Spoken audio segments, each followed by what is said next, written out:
সাকিবকে ছোট করে দেখার কোনো কারণ নাই। কেন বলছি? কারণ সাকিব ধরেন প্রিয়তমাতে নিজেকে যেভাবে প্রেজেন্ট করেছে, এটা তো একটা স্ট্রাগল। এই যে নিজেকে ফিট রাখা, এটা কিন্তু মানে ওর ডেডিকেশন, এই ডেডিকেশনটাকে আমার মূল্য দিতে হবে, এটাকে আমার অ্যাকনোলেজ করতে হবে। যখন তিনটা সিনেমা একসাথে চলছিল, প্রহেলিকা, সুড়ঙ্গ আর প্রিয়তমা, তো আমি ধরেন ধানমন্ডি হকার্সে গিয়েছি, আমি দোকানদারদেরকে জিজ্ঞেস করেছি যে ওনারা মুভি দেখে কিনা বা দেখেছে কিনা। তখন তারা আমাকে কিন্তু একদম এভাবেই বলেছে যে সুড়ঙ্গ 4 বার দেখেছে, প্রিয়তমাও 4 বার দেখেছে, টিকিট পায় নাই বলে আরো দেখতে পারে না, ও আরো দেখেন। আমাদের সিনিয়র আর্টিস্টরা, লাইক আমি সুবর্ণাপার কথা বলবো, যে সময়টা চলে যাচ্ছে, একদম কেউ ইউজ করছে না।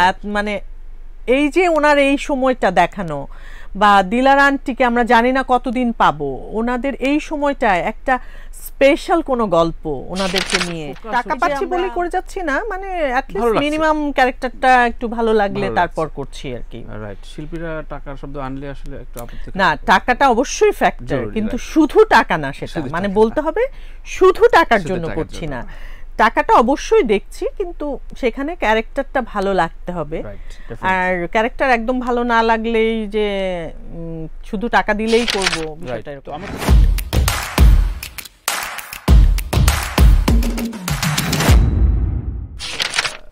আপনি ব্যবসায়িকভাবে তো প্রোডাকশন দিতে পারতেন, এটা তো খুব কমন এবং খুব চাওয়ার একটা ব্যাপার থাকতে পারে, নাকি ওটাতে? আমার কাছে মনে হচ্ছে সব কাজই আমাকে করতে হবে এমন কোনো কথা নাই। আচ্ছা, অভিনয়টা আপনি করে যান, তো ফিল্মে এখন অনেক ব্যস্ত রয়েছেন। ফিল্মে আমি আবারও ফিল্মে এই জন্য আসি যে ধরেন খুব বড় বড় মার্জিনে ছবি যে হচ্ছে তা না, বলা হয় যে 2 ঈদে ছাড়া মানুষজন ছবি দেখতে যায় না, আপনারাও যান না। তো ফিল্মের সিনারিওটা কেমন দেখছেন? আপনি একটা কাজ করছেন যে ঠিক আছে, অনেক ধরনের ছবিতে ডাকছে, আপনি টাকা পাচ্ছেন, করে যাচ্ছেন, কিন্তু ফোকাস টাকা পাচ্ছি বলেই করে যাচ্ছি না, মানে অ্যাটলিস্ট মিনিমাম ক্যারেক্টারটা একটু ভালো লাগলে তারপর করছি আর কি। রাইট, শিল্পীরা টাকার শব্দ আনলে আসলে একটু আপত্তি না, টাকাটা অবশ্যই ফ্যাক্টর, কিন্তু শুধু টাকা না, সেটা মানে বলতে হবে শুধু টাকার জন্য করছি না, টাকাটা অবশ্যই দেখছি, কিন্তু সেখানে ক্যারেক্টারটা ভালো লাগতে হবে। আর ক্যারেক্টার একদম ভালো না লাগলেই যে শুধু টাকা দিলেই করব, বিষয়টা এরকম। আমার প্রশ্ন হচ্ছে, কিছু কিছু ছবি দেখা যায় যে এটা দর্শক প্রিয়তার কোনো আকাঙ্ক্ষা থাকে না, এটা কিছু অ্যাওয়ার্ড নেবে, ফেস্টিভ্যালে যাবে, কিছু ছবি আসলেও কিছু দর্শক মানুষজন দেখা শুরু করে, এবং দর্শকের ক্ষেত্রে ওই সাকিবই ঘুরে ফিরে আসে, আর কারো নাকি ছবি হয় না। কেমন দেখছেন আপনি এখন ফিল্মের পুরো দস্তুর অভিনয় শিল্পী? ফিল্মে যতটুকু কমার্শিয়াল সিনেমা তো করলাম, 2টা সিনেমা করলাম, একদমই এফডিসি ঘরানার যে 2টো সিনেমা। আসলে যেটা অ্যাওয়ার্ডের কথা বললেন, একটা লোভ থাকেই তো, হ্যাঁ, মানে আর্টিস্ট হিসেবে, হ্যাঁ আর্টিস্ট হিসেবে এক ধরনের লোভ থাকে যে সবাই আমরা ধরেন কাজ করছি, এন্ড অফ দ্য ডেতে একদিন একটা ন্যাশনাল অ্যাওয়ার্ড যেন আমার হাতে আসে, এরকম তো একটা লোভ সবসময় কাজ করে। আর দর্শক প্রিয়তা পাওয়াটা তো ওইটা আরো বড় লোভ, আরো বড় লোভ একটা। মনে হয় কি যে কোনো কাজ করলেই মনে হয় যে সবাই যদি দেখতো, সবাই দেখলে অনেক ভালো লাগতো, বা সবাই পছন্দ করলে অনেক ভালো লাগতো, এবং মানুষ যখন রেফারেন্স টানে কোনো একটা কাজের, সেটা কিন্তু খুব ভালো মনে হয়, কি অ্যাওয়ার্ডের চাইতেও যেন বড় একটা কিছু পেয়ে গেলাম, এরকম একটা ব্যাপার কাজ করে। সো কাজ হচ্ছে, সাকিবের সাথে যে কাজটা করলাম সেটা তো আমাদের দেশের কোনো কাজ ছিল না, সেটা যেহেতু কলকাতার একটা সিনেমা ছিল, কাজটা তো ভালো ছিল। আর তারপর কোভিড গেল, কোভিড তো অনেক লম্বা একটা টাইম গেল, কোভিডের পরে আবার যে কাজগুলো শুরু হয়েছে, আমার মনে হয় একটা ভালো সময় আসবে, আস্তে আস্তে আসছে। সাকিবের বড় বড় বাজেটের 3টা ছবি আসছে, আপনি নেই কেন? সাকিবের সাথে তো আমার কিছু না, যে একটা সাকিব থাকলে আমাকে থাকতে হবে, বড় সুপারস্টার তো অনেককে রেফার করে, বা একটা সারাউন্ডিং থাকে, ক্যারেক্টার নাই মনে হয় আমার করার মতো, হয়তো বা কিছু নাই। আচ্ছা আচ্ছা, মানে আমাকে যারা প্রপোজ করে তারা আসলে আমার মনে হয় যে অ্যাটলিস্ট কিছু একটা ভালো আছে, এরকম সময় আমাকে ডাকছে। হ্যাঁ, শুধু সেজন্য। আর সব আমাদের গল্পগুলো এখন এরকম, ধরেন নায়ক নায়িকা নির্ভর গল্পগুলোতে কিন্তু খুব ভালো কিছু করার মতো স্পেশাল কোনো ক্যারেক্টার, খুব গুরুত্বপূর্ণ কিছু আর আদারওয়াইজ থাকে না। হ্যাঁ, একটা ভিলেন ক্যারেক্টার থাকে যেটা সবসময় দেখবেন মিশা ভাই করছে, এরকম কিছু একটা থাকে। তো মিশা ভাই অনেক সময় বলে যে আমি আমার অপোজিটে মানে আমি তোমাকে বলেছি, আপনি আর মিশা তো একটা করলেন বোধহয়, দুইটা করেছি মিশা ভাই আর আমি। তো আমি মিশা ভাইকে সেটাই বলি যে মিশা ভাই আমি কাজটা আমি করতে চাই, কিন্তু মিশা ভাইয়ের শুধু মিশা ভাইয়ের ওয়াইফ হিসেবে ক্যারেক্টারটা করতে চাই না, মানে আমারও যেন একটা গুরুত্ব থাকে, ইন্ডিভিজুয়াল, আমি একটা আর্টিস্ট সেই বিষয়টা যেন থাকে। সো যেটা আমরা ডার্ক ওয়ার্ল্ড যেই সিনেমাটা করলাম সেখানে কিন্তু মিশা ভাইয়ের চাইতে আমার চরিত্রের গুরুত্ব অনেক বেশি। লেডি ভিলেন, এটা ভিলেন ঠিক বলা যাবে না, এটা হচ্ছে মোস্ট ইম্পর্টেন্ট নারী ক্যারেক্টার। আচ্ছা, যাক, আমরা দেখার অপেক্ষা থাকলাম। কিন্তু প্রশ্ন হচ্ছে, ধরেন আমরা দর্শক চাহিদার জায়গায় অনেকদিন ধরে গবেষণা করছি, সবাই বলছে এই শোতে বা বিভিন্ন শোতে সাকিববিহীন ছবির ছেলেপেলেদের স্ট্রাগলটা প্রচুর হয়, কিন্তু দর্শকরা কেন কৌতূহলী হতে পারছে না ওদের প্রতি, সেটা অনেকের নামেই আসছে। তো এইটার ল্যাকিংসটা কি থাকে প্রোডাকশন, নাকি এটা শুধু একটা প্রোপাগান্ডা? তা তো না, জানি না আসলে, অত বোদ্ধা আমি না। আপনি তো দর্শক। আমি দর্শক, কারণ আমার তো যেমন সাকিববিহীন সুরঙ্গ ভালো লেগেছে, সুরঙ্গ তো আমার ভালো লেগেছে, ওই সুরঙ্গ আর পরানি ঘুরে ফিরে বলে পরানো ভালো লেগেছে, আমি আপনাকে হেল্প করছি। হ্যাঁ, তো আরবার সাকিবের প্রিয়তমাও ভালো লেগেছে। সো এবং দর্শকেরও ভালো লেগেছে, এমন না যে দর্শকের ভালো লাগেনি সাকিব ছাড়া। আচ্ছা আচ্ছা, হ্যাঁ, আমি ধরেন যে বললাম যে আমার তো অনেক জায়গায় যাওয়া হয়, বাচ্চাদের কারণে যাওয়া হয় বা নিজের জীবনের প্রয়োজনে আমি কাঁচা বাজারে গিয়ে বাজার করি আমি। হ্যাঁ, মানে লিটারালি মাছ টাছ সবজি টবজি থেকে শুরু করে সব, না না না কিচ্ছু না, মেকআপ টেকআপ ছাড়াই। যেমন আজকেই এখানে আসার আগে আমার মেয়ের ছায়ানটে এক্সাম ছিল, 4 ঘন্টা আমি রাস্তার উপর দাঁড়ানো ছায়ানটের সামনে। তো আমি কোনো বদার করি না, কারণ আমার মনে হয় এটা আমার লাইফের কাজ। সো এরকম সময়ে ধরেন কারোর সাথে অনেক সময় কথা হয়, ওই টাইমটাতে বিশেষ করে যখন 3টা সিনেমা একসাথে চলছিল, প্রহেলিকা, সুরঙ্গ আর প্রিয়তমা। তো আমি ধরেন ধানমন্ডি হকার্সে গিয়েছি, আমি দোকানদারদেরকে জিজ্ঞেস করেছি যে ওনারা মুভি দেখে কিনা বা দেখেছে কিনা। তখন তারা আমাকে কিন্তু একদম এভাবেই বলেছে যে সুরঙ্গ 4 বার দেখেছে, প্রিয়তমাও 4 বার দেখেছে, টিকিট পায় নাই বলে আরো দেখতে পারে না, ও আরো দেখতো, এরকম। তো আমার কাছে মনে হয়েছে যে it's good sign. Right right. তো সামনে বলা হয় যে অনেকেই ছবি নির্মাণে আসছে, ফিল্মের একটা ভালো সময় আসতে পারে বলে মনে করেন আপনি? আমি মনে করি। আচ্ছা আচ্ছা। এবং সাকিবকে ছোট করে দেখার কোনো কারণ নাই। কেন বলছি? কারণ সাকিব ধরেন প্রিয়তমাতে নিজেকে যেভাবে প্রেজেন্ট করেছে, এটা তো একটা স্ট্রাগল। এই যে নিজেকে ফিট রাখা, এটা কিন্তু মানে ওর ডেডিকেশন, এই ডেডিকেশনটাকে আমার মূল্য দিতে হবে, এটাকে আমার অ্যাকনোলেজ করতে হবে যে একটা মানুষ ট্রাই করছে, একটা মানুষ কিন্তু এটার পেছনে ইনভেস্ট করছে। সো এটা আমার অ্যাকনোলেজ করতে হবে। রাইট। বাইরে ধরেন জুহি চাওলা, রবিনা ট্যান্ডন, মাধুরী, তাদের একটা ফোকাস করে কিছু কিছু ছোট বাজেটের, ওদের ছোট বাজেটেও তো আমাদের 2-3টা ছবি হয়ে যায়।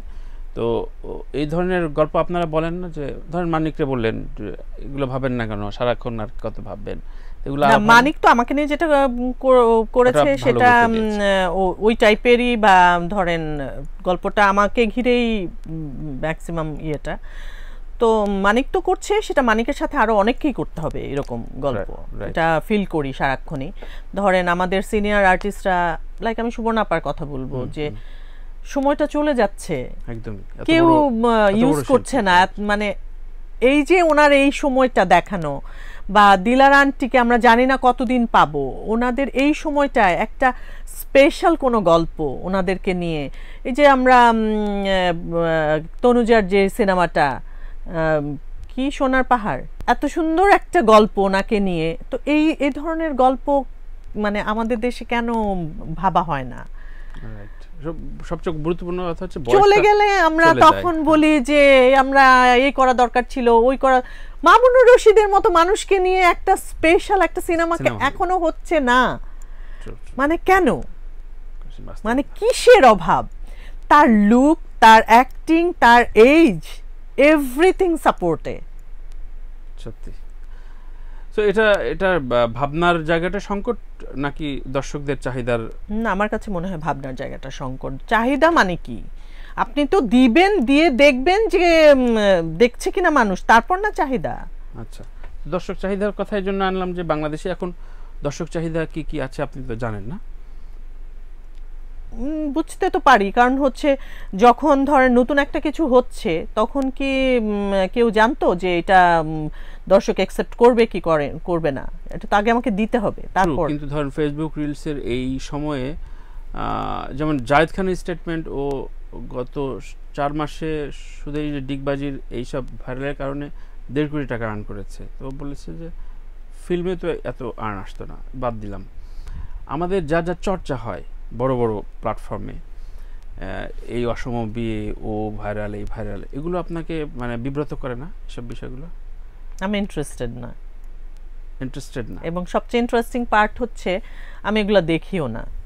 মানে অনেকেই বলে ধরেন খুব আগ্রহ নিয়ে স্ক্রল করে দেখি, আচ্ছা কি করছে ও কি করছে।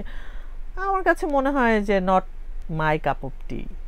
আমার মানে এটার প্রতি এগুলো দেখে আমি আমার সময়টা নষ্ট করার মতো সময় আমার। আপনার ব্যক্তি কিন্তু মনে হয় না যে জনরুচির যদি এই জায়গায় চলে যায় তাহলে আমাদের ইন্ডাস্ট্রির এটার সাথে কোনো সংঘর্ষ মনে হয় না? আমার কাছে মনে হয় না, কারণ হচ্ছে এক একজন এক এক রকম হবে, এটাই তো স্বাভাবিক। এক একজনের রুচি এক এক রকম হবে। এখন সবাইকে তো আপনি এক জিনিস খাওয়াতে পারবেন না। আপনার যদি 5টা সন্তান হয়, 5টা বাচ্চা কিন্তু এক ধরনের খাবার খাবে না, এক ধরনের রুচি হবে না 5 জনের। এক একজন এক এক রকমের রুচি হবে। 4টা বাচ্চা যদি বিপথে চলে যেতে শুরু করে, আপনার হ্যাঁ 4টা বাচ্চা যদি বিপথে চলে যায় তখন আপনার অ্যালার্মিং বিষয়টা। কিন্তু আমাদের মিডিয়াটার 4টা বাচ্চা বিপথে চলে যাচ্ছে না, আমরা কানে যাচ্ছি, আমরা অনেক ভালো ভালো কাজ করছি, আমাদের অনেক ভালো কাজ আছে। যাক, হোপফুল আমরা হতেই পারি। আমাদের আমরা আসলে নেগেটিভ নিয়ে মাতামাতি কম করি, তাহলে আমাদের ভালো হবে আসলে। হ্যাঁ, কিন্তু বড় বড় প্ল্যাটফর্মে যেগুলো নিয়ে যায় তখন আপনার রাগ লাগে না? আপনি ওখানে বসলেন, ওই যে বললাম যে মাতামাতিটা কম করলে ভালো হয়, এটা সবাইকেই বলছি যে এগুলো নিয়ে আলোচনা করে, এই যে আপনি আজকে আমাকে কোশ্চেনটা করলেন, এটাতেও হচ্ছে আপনি প্রায়োরিটি দিলেন ওই বিষয়গুলোকে। আমরা টোটালি আমাদের এই জিনিসগুলো আমাদের আলোচনার বাইরে রাখতে হবে, আমাদের মুখ থেকে বন্ধ করে দিতে হবে যে এগুলো নিয়ে আমরা আসলে কথা বলবো না। That's a good sign. So আপনার কাছে আসি যে আপনি কার ডিরেকশন দেখেছেন যার কাজ করতে চান খুব, কিন্তু পরিচয় নাই, এরকম কয়েকজনের নাম বলেন। ওটিটি হতে পারে, ফিল্ম হতে পারে, নাটক হতে পারে। রায়হান রাফির কাজ ভালো লেগেছে। আচ্ছা, রায়হান রাফির কাজ করেননি এখন? করিনি আমি। আচ্ছা, ভিকি জাহিদের কাজ ভালো লাগে, করছি, রিসেন্টলি একটা কাজ করছি।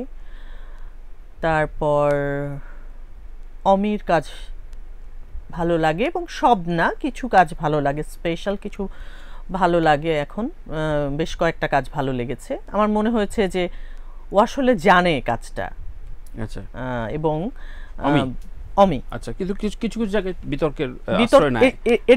এটা এই জন্যই বলছি যে ও আসলে হয় না যে আপনি একটা নেগেটিভ বা কোনো কিছু দিয়ে আপনি আসলে জায়গাটা আগে ক্রিয়েট করে তারপর কিন্তু আপনি আপনার ভালো জিনিসগুলো দেখাচ্ছেন এখন। আচ্ছা আচ্ছা আচ্ছা।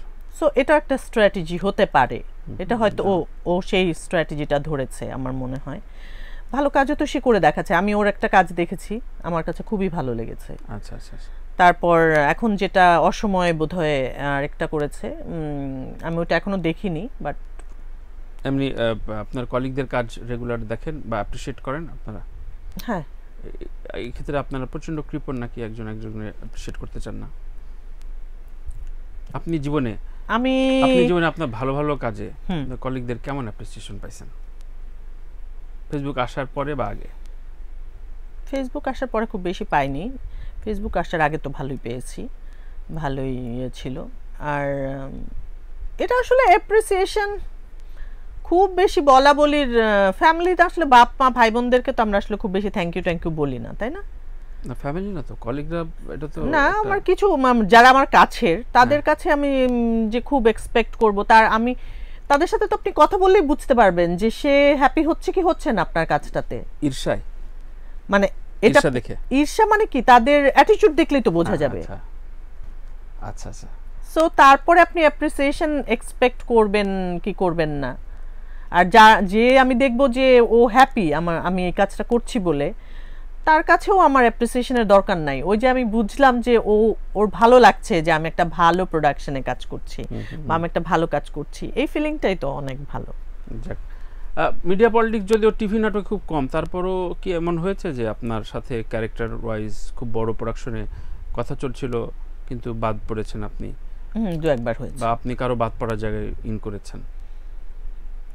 আমি পড়েছি কিনা বাদ পড়ার হতে পারি। তো নিজেকে ওইসব জায়গায় কিভাবে সামলান? মানে বাদ পড়ে আমি না আসলে যেটা হয় ওই যে একটু আগে আর একটা প্রসঙ্গে বললাম না যে আলোচনা করব না, তো ওরকম হয়ে যায়। আমি আসলে যেই বিষয়টা আমার ভালো লাগে না আমি ঘাটাঘাটি করতে পছন্দ করি না। আমার কাছে মনে হয় যে বাদ।